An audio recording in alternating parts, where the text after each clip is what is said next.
مرحبا اخوي. أهلين. طيب صافي. أوه طيب، كيف حالك؟ كيف حالك؟ نعم سيدي. نبي نحكي مع اخوي اسمع. طيب. لو سمحت. لحظة والنبي. لا شكرا. هاي لحظة هاي. لا شكرا. هاي لحظة شيء. ألو. لا شكرا. معك سيدي. ايوه. مرحبا اخي. أهلا وسهلا. يا حالك اليوم؟ الحمد لله. صح حبايا. كيف الحال؟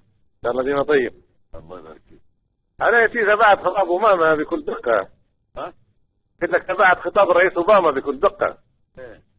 الراجل اولا لهجته هادية مش لهجة يعني عرفته. وأنت خطب؟ تو الوقت خطب. إيه.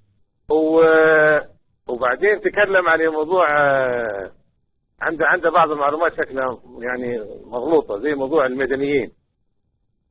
طبعا الحقيقة وما فيش مدنيين، احنا لا في ضرب ضد مدنيين ولا في قصف لمدنيين. اول حاجة قصف لمدنيين هذا لا يوجد على الاطلاق.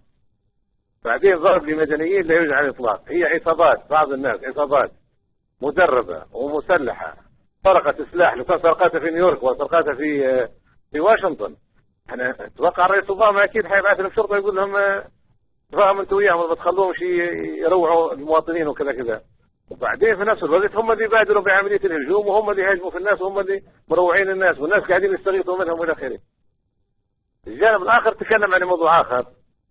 الو. ايوه. تكلم عن موضوع اخر اللي هو قال والله في السابق في بعض العمليات الارهابيه تمت بفعل النظام الليبي في امريكا. ما فيش عمليه ارهابيه واحده تمت بفعل الليبي في امريكا. غير ورونا يا سيدي وين العمليه الارهابيه اللي تمت والى اخره وكذا. فاعتقد يحتاج يعني الخطاب لقراءة جيدة ومتابعة جيدة والرد عليه بطريقة هادية بحيث لأن هو لغة الخطاب رأي لغة كويسة. وفي نفس الوقت يخاطب في حضرتك يقول نعم من العقيدة القذافي انه زي ما تقول خصوص المدنيين يعطيه يعني اهتمام يعني مش بلهجة عدوانية زي لهجة الآخرين. فأنا شايف انه لو كان يفرغوا لك الخطاب بشكل كامل وتقرأ عليه وتقرأ قراءة متأنية ربما بإذن الله تعالى يكون مفيد ان احد يتناوله بطريقة كويسة ولا خير.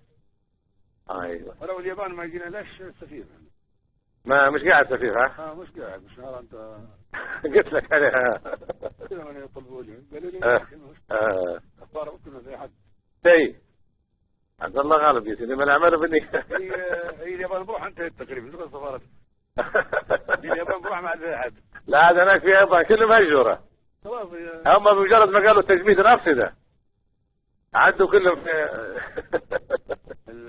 اليابان انتهت يعني بالكارثة هذه يعني. هي بالكارثة. نعم. كارثة يعني غير معقولة بكرة. ايه كارثة كبيرة جدا.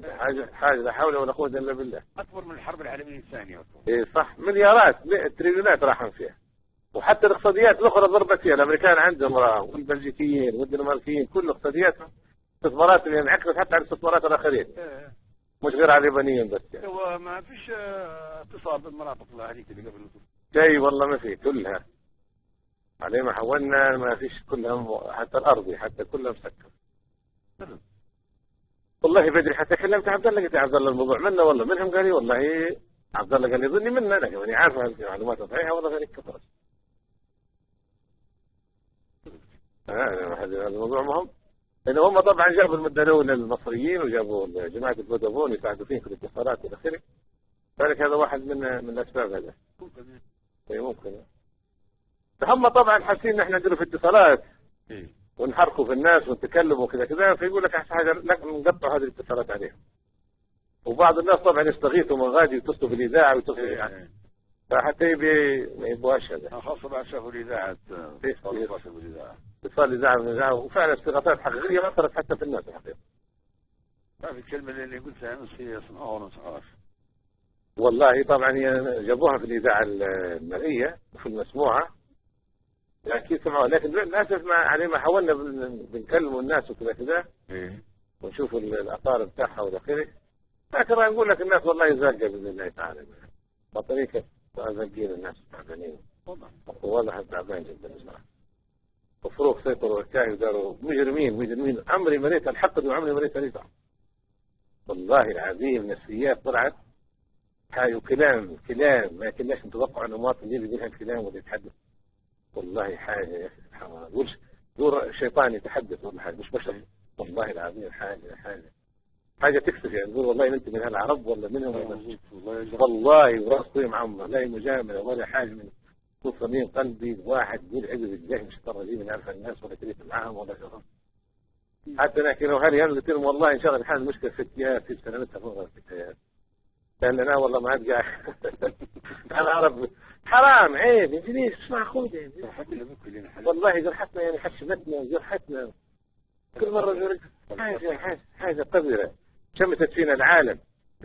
وخلي واحد زي الجرد هذا شنجر امبارح بالضبط، الجرد هذا أيام دار أيام غزة وهي اللي كانت فيها، وشفت أمس جاء صبة من كرسية ويضبط فيها حفحف فيها، فرحان إن الفرنسويين بيضربوا يديروا حظر جوي ولا بيضربوا، هذه نتيجتها بدل ما يضربوا. والله حاجة بدي نحكي للشباب قلت لهم شوفوا كل شيء تعطل الآن، بدل ما نفكروا إحنا كيف نبنوا ليبيا، يلا شو صار في الزاوية شو صار في مصرات، اليمنيين مسكين كذا، لبنان مش عارف شنو، سوريا الآن بده يحركوا لها، عدي مصر راحت، عدي تونس راحت، تعطيل كامل لإرادة الأمة بالكامل. هم بيخربوها خلاص، خربوها ما عادش تجد فيها نعمة قطر والإسرائيليين وخلاص، وعاد يلعب الكورة غادي في قطر وخلاص.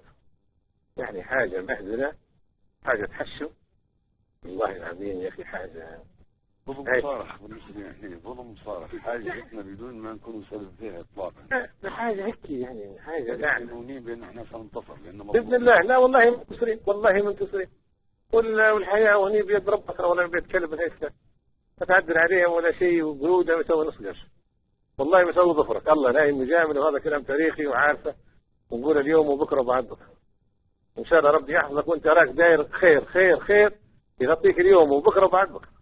ايوه ربي يحفظك ان شاء الله.